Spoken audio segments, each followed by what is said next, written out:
दूसरे गांव का लड़का है।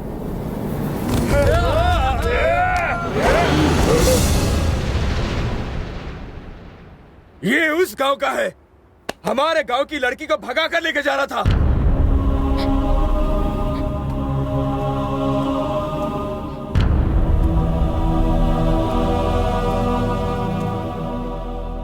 क्या इससे प्यार करती हो?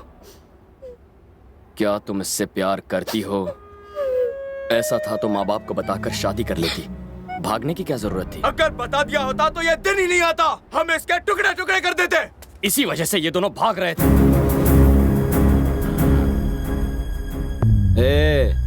इन दोनों गांव की दुश्मनी के बारे में तुम कुछ नहीं जानते हो। तुझे उस गांव से जलन क्यों होती है?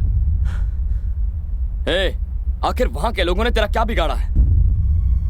दो लोगों की आपसी दुश्मनी को तुम लोगों ने गांव भर की दुश्मनी बना दिया। दोनों गांव के जो बच्चे हैं इस झगड़े की वजह भी नहीं जानते। तुम ये भूल कैसे गए? तुम यहीं पैदा हुए, इसी गांव में बड़े हुए हो, लेकिन यहां प्यार करने वाला नहीं, बदला लेने वाला मर्द होता है। नफरत करने वाला महान होता है। अपनी झूठी शान बचाने के लिए वो किसी की भी परवाह नहीं करते, चाहे बीच में उनकी मां आ जाए या चाहे उनका बाप। तुम्हारी गलती बस इतनी है कि तुम उस गांव के हो। चलो। भैया, वो उसे लेकर जा रहा है। दोबारा हाथ नहीं आएगा। आप बोले तो साले को चीर डालेंगे। कौन बोला? कौन बोला बे? कौन है जो इसे चीर डालेगा? पूरा गांव एक तरफ और मैं अकेला इसके साथ। जिससे अपनी जिंदगी प्यारी नहीं है वो बस इसे छू कर बताए। आओ। मैं इसे ले जा रहा हूं। रोक सको तो रोक लो।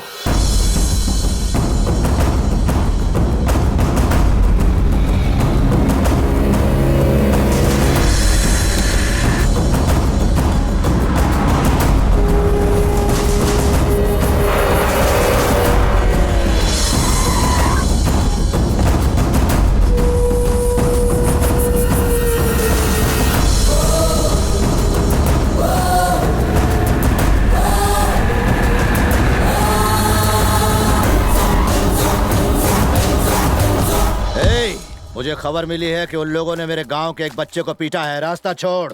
रवि, मेरा बेटा कितना मारा है तुझे। उस गांव के जिस आदमी ने भी तुझे हाथ लगाया है उन सब के हाथ उनके धड़ों से अलग कर दूंगा रवि। बस इतना ही? आप उन्हें जान से नहीं मारेंगे? आज इसके साथ जो हुआ उसके लिए सिर्फ वो जिम्मेदार नहीं है, आप भी हैं। तो आपकी सजा क्या है? आपने एक बड़े भाई की तरह इसे पढ़ाया है, इसे संभाला है, पर इसने भागने की बात आपको नहीं बताई। क्या इस डर की वजह जानते हैं? आपने इसका साथ दिया हर मुश्किल में, पर प्यार के मामले में आप इसका साथ नहीं देंगे, ये बात इसे पता है। याद है आपने क्या कहा था? इसे जिंदगी में जो चाहिए वो इसे जरूर मिलेगा। पर आज ये आपके सामने अपना प्यार उस गांव में हार कर आया है। अब ये क्या कर पाएगा? और ये सब आप ही की वजह से हुआ है। आपका इस पर पूरा हक बनता है। अब इसे डुबाना है या उभारना है, ये आपका फैसला है।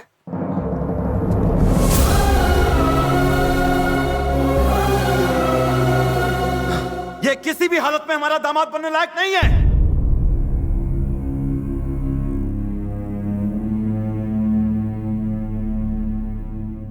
ऐसे लड़के को प्यार करती हो? हाँ, भूल जाओ उसे।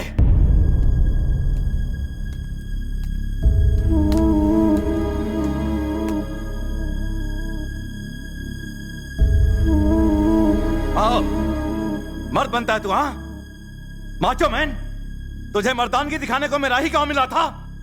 25 साल पुरानी दुश्मनी को चुटकी में बदलेगा, इतना महान है तू? अब तक तेरे टुकड़े हो गए होते अगर तू मेरे घर पर मेहमान ना होता। मैं तुझसे इतनी नफरत करता हूं, फिर भी मेरे घर की रोटी खाते हुए शर्म नहीं आती तुझे? छी!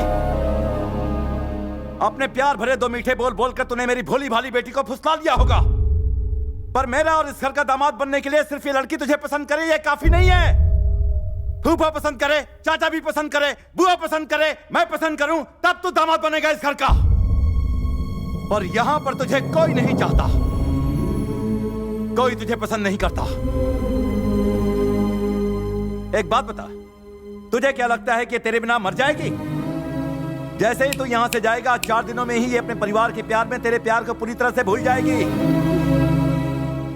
कान खोल के सुन, मैं यहाँ के गांव का, घर का, सबका मुखिया हूँ। इस घर का दामाद और मेरा उत्तराधिकारी वो होगा जो मेरी शान को बरकरार रखेगा, ना कि तेरे जैसा घटिया चालाक। भानु,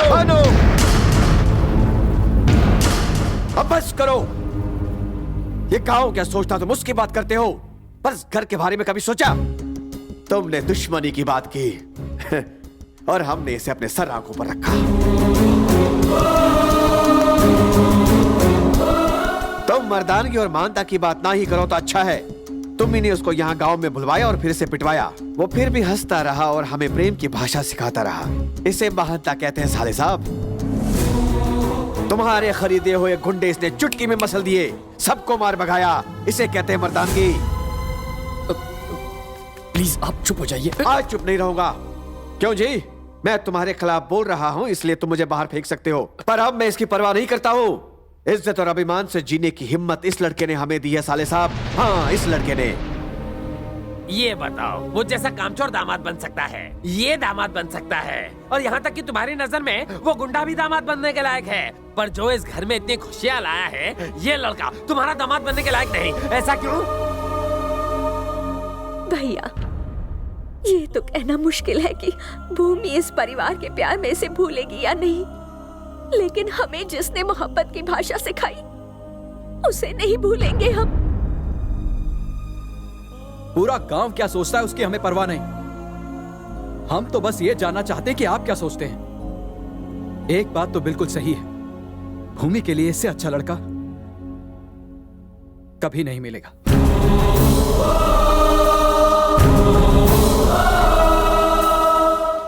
सर, अब आप इन लोगों की बातें मत सुनिए।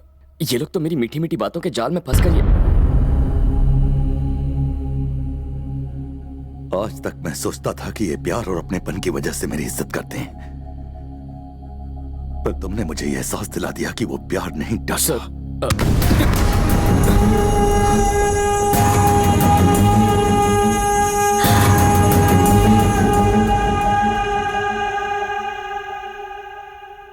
मैं सिर्फ नफरत की भाषा बोलता रहा, इस डर से कि कहीं इसे प्यार न कर बैठूं।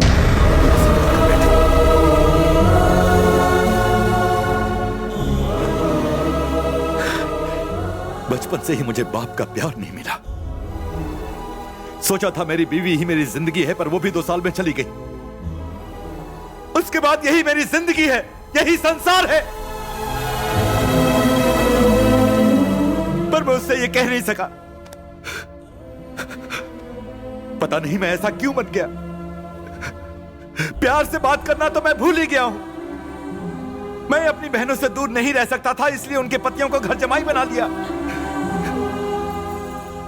जब पता चला ये तुमसे प्यार करती है, तो मुझे लगा कि मेरा संसार टूटकर बिखर जाएगा। अगर ये चली गई तो मेरा क्या होगा? उसे यहां रखने का स्वार्थ था जो मैंने उसकी शादी अपने गांव वाले से तय कर दी। इसीलिए मैंने तुम्हें बुलाया था। किसी भी कीमत पर मैं तुम्हें इससे दूर भगा देना चाहता था। सारे घर वालों के सामने मैं तुम्हें हराना चाहता था, पर तुम जीत गए। सर, मैं हार गया, हार गया।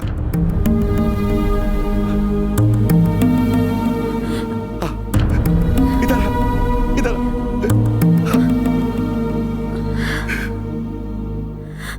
मैंने तो इसके बॉयफ्रेंड को बुलाया था, पर ये तो इस घर का दामाद ले आई।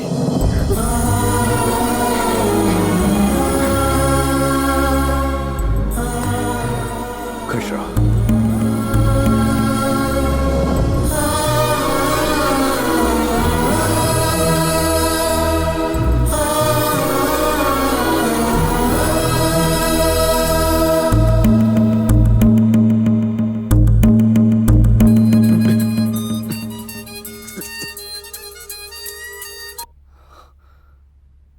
Indu, Krish, I love you. पता है मैंने अपने पेरेंट्स से बात कर ली है और वो मान गए हैं। मुझे तो बहुत टेंशन हो रही थी। I love you Krish. तुम्हारे पेरेंट्स भी मान गए?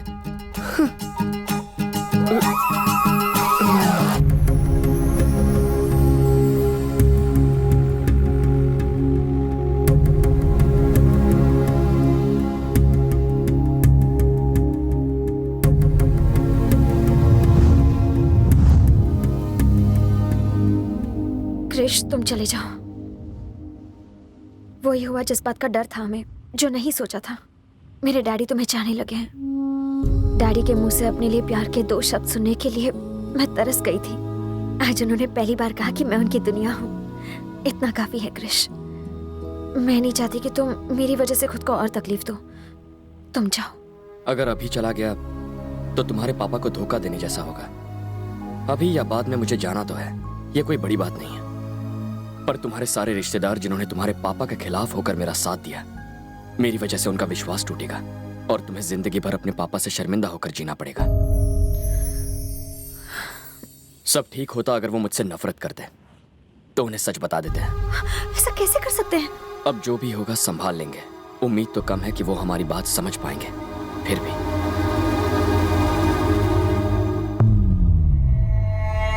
पहली बार मैं अपना वादा नहीं निभा पा रहा हूं। मैं फंस गया। मेरी बेटी आपके बेटे से शादी नहीं करेगी।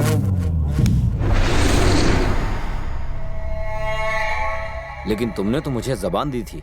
अपना किया हुआ वादा तुम कैसे भूल गए भानु? जब वादा किया था तब बात कुछ और थी, अब बात कुछ और है। उम्मीद है कि आप मेरी मजबूरी को समझेंगे।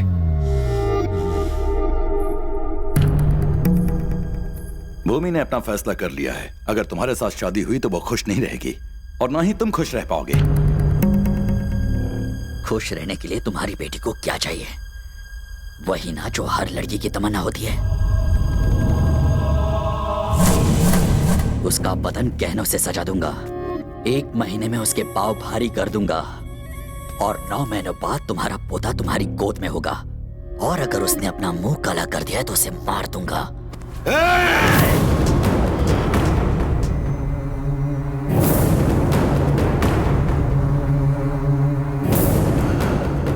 अपने दिमाग से यह ख्याल निकाल दे कि मैं तेरी इज्जत करता हूँ। मैंने उसे बचपन से चाहा है। मैं उसे किसी और की बाहों में नहीं देख सकता। साले तूने ये सोच भी कैसे लिया कि तू मुझे इनकार कर देगा और मैं चुपचाप यहाँ से चला जाऊंगा?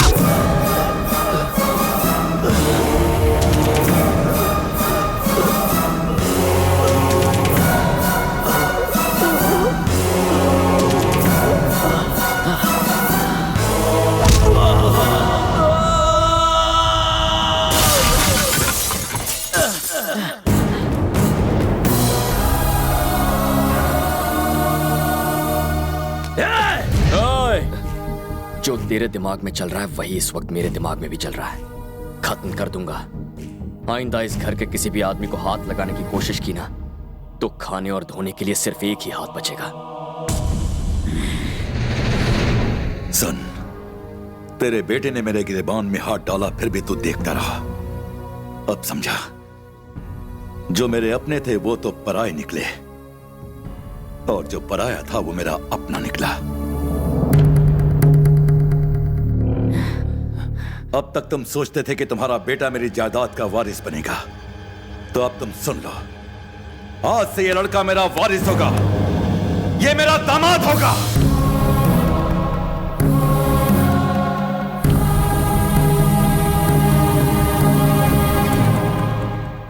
एक अजनबी पर भरोसा करके मुझसे दुश्मनी करने के लिए तैयार हो गए?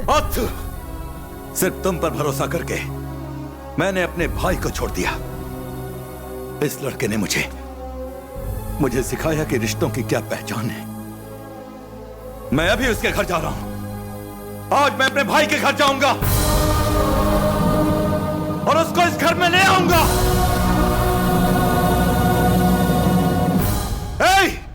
गाड़ियां निकालो। अच्छा।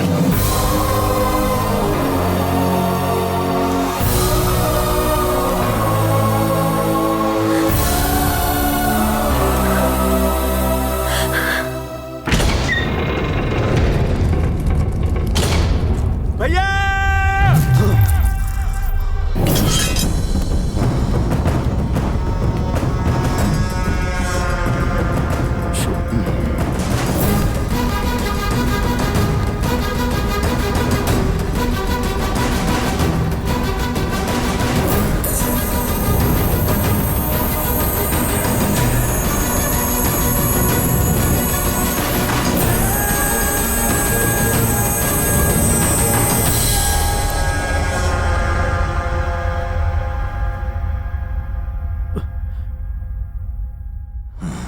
तुम्हारे सामने कोई मुखिया नहीं, तुम्हारा बड़ा भाई खड़ा है।